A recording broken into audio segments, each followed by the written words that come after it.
Assalamualaikum warahmatullahi wabarakatuh. Selamat sejahtera, selamat malam, salam reformasi, salam perjuangan, salam madani saya ucapkan kepada tuan-tuan dan puan-puan yang menonton saya seterus lagi dari Iswardimoni Official, YouTube channel kita dan sebagainya. Terima kasih kerana bersama dengan saya, terima kasih kerana menunggu saban malam, tuan-tuan dan puan-puan, ribuan tuan-tuan dan puan-puan menunggu kita menunggu saya berkongsi maklumat, berita semasa, keadaan dan sebagainya, apa saja yang berlaku.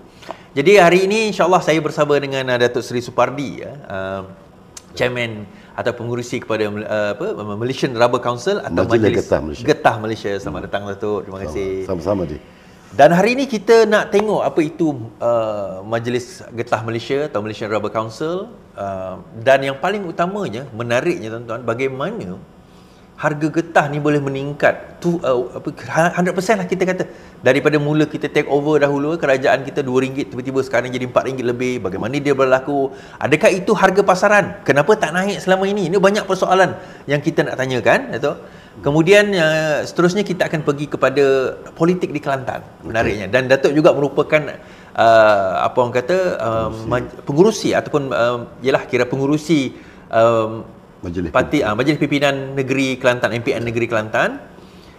Dan dalam masa ini mungkin kita berborak sedikit tentang kenyataan Datuk mengenai BRICS sampai ke Rusia nyatakan tu. Kenapa penting tu? Statement minggu lepas.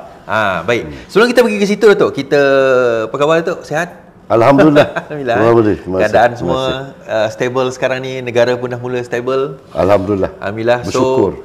So saya straight kepada question ni sebenarnya Datuk. Ramai yang bertanya bagaimana dalam rebak getah kita sendiri, sebab rakyat tak faham sebenarnya dalam keadaan getah kita, kenapa kita ni pengeluar getah, permintaan getah saya rasa tak pernah turun, sentiasa naik dan sebagainya. Hari tu masa Covid hari tu pun getah permintaannya naik, tapi kenapa harga kita masih rendah? Okey, terima kasih Di. Sebenarnya dalam Kementerian Komoditi dan Peladangan ni, kita ada dua GSC dalam yang berkaitan dengan getah ni. Kita ada Lembaga Getah dan kita ada Majlis Getah Malaysia, MRC. Tugas berbeza. Lembaga getah ni ialah enforcement dari segi pelaksanaan dan monitoring pekebun-pekebun kecil lah. Majlis Getah Malaysia pula ialah tugas hakikinya ialah promoting dan marketing kepada hasil getah. Kerana dalam mana-mana komoditi kita ada dua sektor, iaitu upstream dan downstream. Upstream ni dihandlekan oleh lembaga getah. Downstream ialah hiliran ni, sektor hiliran di bawah Majlis Getah. Jadi tugas kita ialah bagaimana kita nak promote dan membuat marketing kepada hasil-hasil yang dihasilkan daripada produk yang dihasilkan daripada getah. Jadi kalau kita lebih ekspor, maka pastinya demand kepada barang tu lebih. Dan bila demand kepada barang lebih, maksudnya pengeluaran demand kepada raw material adalah juga lebih. Persoalan yang Iswadi tanya, kenapa sebelum ini harga getah tidak menaik, hanya zaman Pak Lah, kalau masih saya ingat, RM12 SMR tu, dan dia menurun sehinggalah kepada kerajaan Madani, PMX ambil alih, barulah dia melonjak sebegitu rupa. Sebab kita faham Yang Amat Berhormat Datuk Seri Anwar Ibrahim ni ialah seorang yang hati dia cukup dekat dengan pekebun kecil getah. Dan kita lihat demonstrasi baling 1974 tu ialah kerana pekebun kecil getah nak makan pun tak boleh. Okay. Jadi PMX ni dia membuat satu dasar supaya bagaimana tidak ada lagi kartel. Sebelum ini ada kartel. Sebelum ini ada manipulation. So macam mana kartel tu mempengaruhi harga pula? Kartel ni dia gini dia. Dia dalam komuniti ni dia boleh kontrol stok. Dia boleh kontrol stok, dia boleh menyebabkan bila kontrol stok Raw tu dia raw tu. Jadi bila dia kontrol raw tu yang menyebabkan dia boleh manipulate harga. Dan tambahan lagi kita pula bergantung kepada Singapore Rubber Exchange. Betul. Yang menentukan kepada kita Untuk harga. Okey. Jadi bila Yang Amat Datuk Seri Anwar Ibrahim, saya rasa lah telah pun mengarahkan waktu itu YB Fadilah, okey, dan pegawai-pegawai kerajaan untuk memastikan bahawa kartel ini tidak ada. Saya rasa sebenarnya kita tidak bersabit. Betul. Majlis Getah Malaysia ini tidak ada kena-mengena dengan soal harga getah apa semua. Iaitu lembaga getah. Tetapi ia juga bergantung kepada dasar. Betul. Jadi pada saya, okey, kalau cara kita buat yang betul, kerana selama ini kita pun hairan. Demand tinggi daripada supply, tapi harga turun. Harga turun, betul. Dia against the economic theory. Betul. Sebenarnya sebelum ini. Jadi Jadi situ kita nampak bahawa ada kita masalah. nampak ada sesuatu yang tak kena. Ya. Kerana itu maka saya rasa sesuatu yang telah dibuat menyebabkan dia kena dengan economic theory. Economic theory, betul. Dia kembali kepada economic dia kembali kepada economic theory, maka harga melambung sekarang ini. Satu lagi Datuk, yang adakah sekarang ini harga kita ni mengikut harga pasaran dunia ataupun ada lagi yang sebenarnya kita kalau nak kira dari segi harga, kita lebih rendah daripada negara-negara pengeluar yang lain. Okay. Kita lebih masih rendah. Secara secara perbandingannya ialah kita masih rendah. Okey, kerana kita masih saya rasa kita tak sampai ke tahap yang betul-betul untuk kita melaksanakan dasar bagaimana kita nak menaikkan harga. So mungkin katalah contoh, saya tak pasti, mungkin Indonesia sekarang ni berapa, RM6 mungkin berkemungkinan ataupun lebih lagi daripada kita? Saya rasa lebih. Saya rasa lebih. Saya tak pasti berapa sekarang, tapi kita perbandingan dengan negara-negara lain kita masih rendah. Kecuali kita dengan Myanmar. Myanmar dia tidak ekspor dan dia tidak dibenarkan ekspor. Oh, dari dalam negara dalam negara saja, dan penyelundupan banyak berlaku di Myanmar. So dalam keadaan macam tu, mungkin ada yang menyebabkanlah banyak apa orang kata ladang-ladang getah kita tak di sokong dituai lah, tak ditoreh dan sebagainya. Dia sebenarnya dia gini. Dia hampir 420,000 hektar tidak ditoreh. Tapi tanah getahnya masih getah ada yang umur 15 tahun, 20 tahun, 30 tahun. Jadi dasar agro komoditi negara ialah untuk menaikkan pengeluaran getah ni, itu terutamanya latex. Okay. Kepada 30%. Kenapa kita tidak ditoreh? Itu yang menyebabkan kita dah menjadi negara ke-7 dalam negara dunia ni. Dulu kita nombor 1. Sekarang duduk nombor 7 kerana 420,000 hektar tak ditoreh.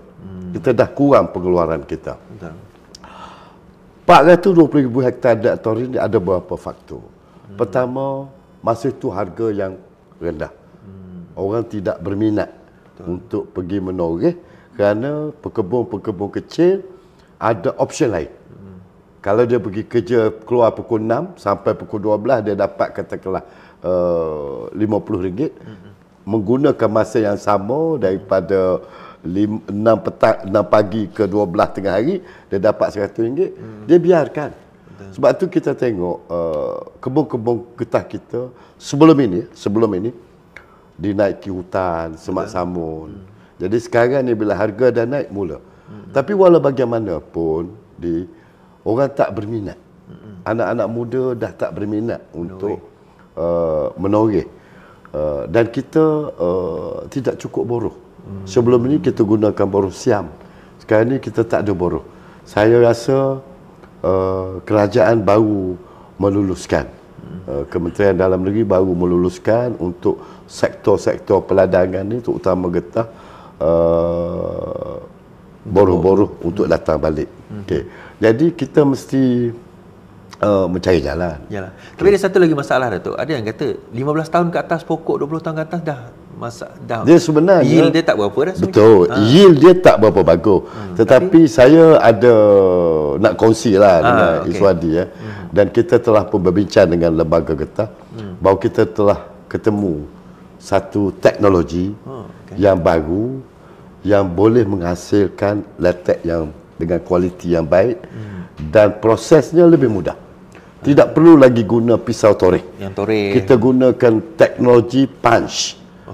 Dan bila hasil keluar, dia latex ni dia akan dia berbeza dengan kaplam. Okey. Kaplam ni adalah daripada latex. Kaplam. Dia masuk dalam kap. Getah scrap. Getah scrap. Okay. Kalau kita tak gunakan satu-satu chemical, latex ni akan cepat beku. Sebab dan harga latex berbanding dengan harga getah scrap jauh lebih baik. Tapi daripada pokok yang sama. Daripada pokok yang sama. Jadi kita dah ketemu satu teknologi yang dihasilkan oleh seorang anak muda. Okay, ini saya telah pun bawa kepada kementerian untuk kita promotekan teknologi ini. Dengan teknologi ini, latex itu boleh kekal cair selama 72 jam. Okay, berbanding dengan sekarang 5 jam dah beku. Apa yang kita buat ialah kenapa kita perlu menggalakkan pengeluaran latex, bukan kaplam. Sebab kita adalah pengeluar nombor 1 glove. Okey, betul. Kita adalah pengeluar juga terbesar kondom. Dan kita juga pengeluar hasil-hasil perubatan. Semua produk ini tidak boleh dibuat daripada getah scrap. Dia hanya boleh dibuat daripada latex concentrate. Okey, latex. Kalau kaplam tak boleh. Jadi latex ni amat mahal dan demandnya tinggi. Sebagai contoh, apabila kita kurang pengeluaran, tahun lepas kita import daripada Thailand sahaja 3 bilion. Latex 3 bilion ringgit setahun. Jadi sedangkan kita boleh hasilkan sendiri. Sepatutnya kita boleh hasilkan sendiri. Disebabkan oleh faktor tadi, faktor tidak ada boroh, faktor harga yang rendah waktu itu, maka orang tidak berminat, maka akhirnya pengeluaran latex tak ada. Jadi marketnya latex ni di dalam negara kita ada potensi 3 bilion. Sangat-sangat. Jadi bila ada nampak macam tu, sebenarnya baru kita dah boleh beralih ke arah getah dah sekarang ni. Sekarang ni kita boleh kembalikan industri ini. Sebagai contoh ekspor rubber, kalau tak silap saya, antara perbandingan ketimbang ketimbang ni betul. Pihak-pihak kata ni yang tak faham ni buat pembangkang je, tak faham ketimbang ni. Sebab kita faham pihak-pihak ni dia gunakan bahasa yang bombastik yang dia faham. Orang lain tak faham. Dia ni Dewan Bahasa dan Pustaka lah. Dia bukan. Maksudnya Datuk Seri Anwar ni ialah lebih daripada Dewan Bahasa. Dia lebih pintar lah. Dia pengajar Melayu kan. Betul. Jadi contoh antara Januari hingga Ogos 2023 berbanding comparison kita banding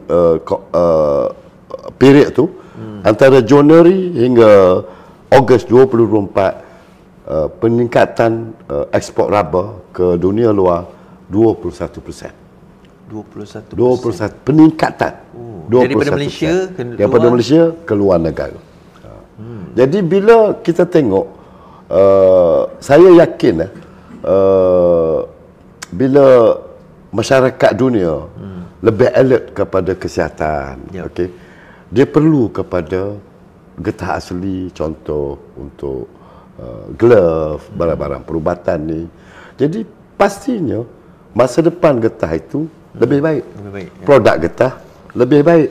Dan bila ini berlaku, maka perlu pengeluaran kita sustain. Ya. Kita mesti complement dengan, kalau tidak kita jadi pengeluar nombor satu glove, akhirnya kita tak ada raw material. Macam mana kita nak buat? Betul. Kita nak jadi, kita sekarang nombor 7 Datuk. Kita nak jadi nombor 1 balik. Agak-agak apa antara faktor yang mungkin faktor pertama ialah, pertama, government dah bagi galakan. Satu. Kedua, kita kena guna teknologi baru. Sebab kita ni tak boleh lari daripada penggunaan teknologi. Kita kena berubah. Sebab tu bila saya bertemu dengan seorang anak muda ini yang menghasilkan teknologi penorehan, umur 15 tahun, 20 tahun, 30 tahun pun boleh menghasilkan susu getah yang lebih baik. Dan kecairan latex tu dikekalkan hingga 72 jam dengan menggunakan satu chemical yang ditaruh dalam cup. So sekarang ni kalau kita tengok peningkatan harga itu sendiri, pengeluaran juga meningkat, kita kata. Adakah ada plan untuk memastikan benda itu continuous? Maksudnya ada pertumbuhan yang lebih lagi selama ini. Ada 400,000 yang tidak lagi ditoreh. So selepas ini plan-plan itu mesti dah in place. Saya rasa kalau kita nak buka kepada tanah baru, saya rasa tak payahlah kan. Tetapi yang 420,000 ni pun dah cukup. Maknanya kita semua ada 1 juta hektar. Betul. Semua sekali. Dalam Malaysia kita ada lebih pada 1 juta hektar. Kita optimumkan. 420,000 ni saya rasa kalau kita nak tanam semula pun boleh. Tetapi kita kena ada plan. Plannya bagaimana? Ialah mesti ada ekosistem. Okey, kita kena bawa barang-barang getah ni lebih untuk dieksport dan akhirnya dia akan bagi kesan kepada industri itu sendiri. Kelantan antara tempat yang besar kan? Antara yang terbesar sekarang ni kan. Tapi pengeluaran di Kelantan macam mana tu? Pengeluaran di Kelantan begitulah. Dia lebih kepada getah scrap. Kerana tidak ada kilang-kilang pemrosesan latex. Yang paling dekat dengan kita adalah di Tapah sahaja. Sebab tu saya kata tadi, pekebun kecil ni dia ambil mudah. Okey, dia toreh, dia tinggal, besok dia ambil. Begitu ya. Dia tak ada tempat nak hantar proses. Jadi saya telah pun berbincang ialah kerajaan negeri Kelantan. PAS, tapi saya tidak fikir soal politik itu akan memberi halangan kepada saya untuk membawa investment promosi latex di sini. Ini saya sedang usahakan dan saya telah pun bincang dengan Yang Amat Berhormat Menteri Besar serta SCDC Kelantan untuk kita bagaimana kita bawa industri ini lebih maju. Dan kerana pada saya orang yang tanam kelapa sawit bukan orang miskin. Orang yang getah tu orang yang miskin. Dan niat dan dasar PMX untuk membasmikan kemiskinan ialah kepada petani, kepada nelayan dan kepada pekebun kecil getah. Dia mention tu. Jadi kalau saya insya-Allah bulan depan saya akan bertemu sekali lagi dengan Kerajaan Negeri Kelantan. Okey, saya lebih tidak kepada politik.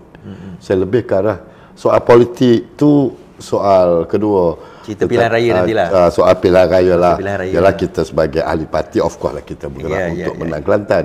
Tetapi dalam masa yang sama, saya harus membuat suatu pendekatan bagaimana kita nak membasmikan kemiskinan dan bagaimana kita nak menambahkan pendapatan kepada pekebun kecil ini melalui satu pendekatan baru, investment baru, teknologi baru. So maksudnya nak bawa antaranya kilang pemrosesan latex di Kelantan. Dekat mana tu? Kalau agak-agak lah kalau nak pastinya saya pilih Tanah Merah lah. Tanah Merah lah. Sebab saya tak pasti juga geographically Tanah Merah. Tak apa, dia benda dia boleh kita letak di banyak tempat. Sebab satu kilang permesan ni tak sampai pun 10 juta. Okey, dan ya off taker dah ada. Oh, ya. Off taker ni, latex ni hari ni kita toreh dah 10 hari orang tunggu. Begitu demandnya latex. Kerana kita memang tak cukup. PCRL pun dah nak siap ni mungkin boleh jadi pengangkutan. Lebih cepat lah. Okay. Jadi sekarang ni di Kelantan pun kita kata kalau dengan ada itu sebenarnya itu akan meningkatkan lagi pendapatan dia. Betul. Dengan kilang dia orang boleh jual terus dan tu kata tadi tukar daripada getah scrap kepada latex. Yes. Saya pun baru tahu juga ni tu. Okay. So itu dia satu part kita tadi daripada Datuk berkenaan dengan apa orang kata getah di Malaysia secara umumnya, dan seperti mana yang Datuk sebutkan tadi, antara penoreh getah dan sebagainya adalah daripada golongan-golongan yang berpendapatan rendah, yang miskin dan sebagainya, dan ini antara inisiatif kerajaan bagi memastikan bahawa pendapatan mereka meningkat. But I don't think sebenarnya kalau kita tengok daripada segi industri komoditi, daripada pertanian, kita sebenarnya boleh dapat pendapatan yang tinggi. Sebab sekarang ini kalau kita tengok permintaan sebenarnya banyak, betul. Banyak permintaan, tetapi kadang-kadang the management, cara kita manage benda tu menyebabkan rakyat tak dapat merasai. Yang kaya tu adalah yang kaya, tak ada yang kata tak kaya. Kalau tak kaya buat rubber ni orang tak buat lah bisnes. Betul. Kan? So, tapi orang tak rasa. Kata-kata ni mewah, kaya. Mereka kaya raya. Kita tengok masa Covid itu getah kita kata glove kita kata, kemudian apa orang kata penggunaan billion. Dia for your information industri getah ni dari segi bahan mentah sampai daripada upstream kepada downstream 1 trilion ringgit satu tahun. Pusingan ekonomi, pusing monetary dia tu. 1 trilion setahun. Tuan-tuan, 1 bilion ni 1000 juta, 1 trilion ni sejuta. Sejuta juta. Saya pun tak ada imagine dia punya kosong. Jadi kalau kita tak ambil kesempatan, sebab tu dalam mesyuarat lembaga pengarah yang terbaru, kita telah putuskan untuk kita memberi grant. Tak banyak grant yang kita ada.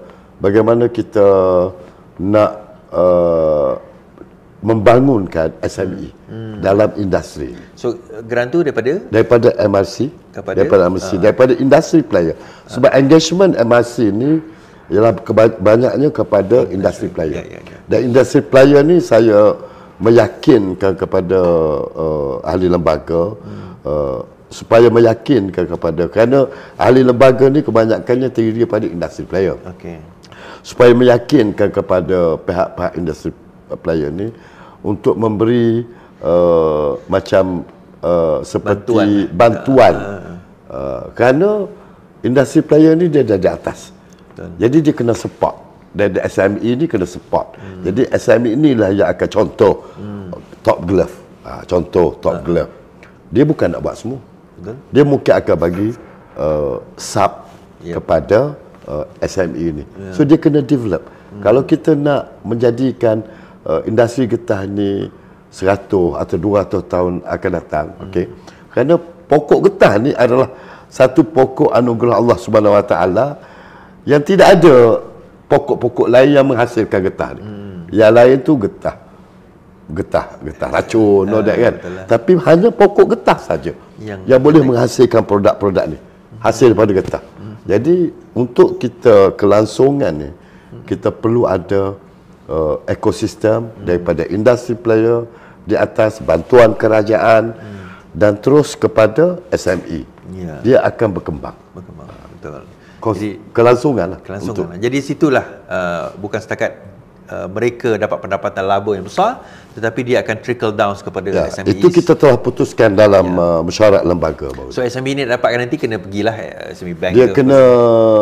Kita bagi grant, dia akan memohon. Dan kita akan tolong cadangkan. Dan kita akan bantu kepada siapa yang berminat ni. Sebab contoh lembaga getah sendiri telah berbicara dengan kita. Dia ada 3,000 lebih IP produk yang belum dipasarkan lagi. Dipasarkan. Dia ada. Sebab saintis kita ni buat, tetapi tidak ada promotion. Jadi kita dah bincang, kita akan ambil produk-produk ni untuk kita sebagai tugas hakiki kita untuk kita ekspor, dan dalam masa yang sama, of course, kita kena kajilah dulu. Okey, keperluannya bagaimana. Yalah, market dan sebagainya kan. Dan ini perlu kepada, saya lebih suka kepada orang Bumi Putra. You ada kebun getah. Okey, kebanyakan yang ada kebun getah ada orang Bumi Putra. Betul, betul. Jadi you ada kebun getah, you boleh hasilkan, kenapa tidak you keluar sikit, okey, untuk membuat value added dan menghasilkan sesuatu yang baik untuk kita pasarkan. Baik, itu bahagian pertama tadi ya. Terima kasih Datuk. Okay. Bahagian pertama berkenaan dengan getah. Kita take a break. Lepas ni kita kembali.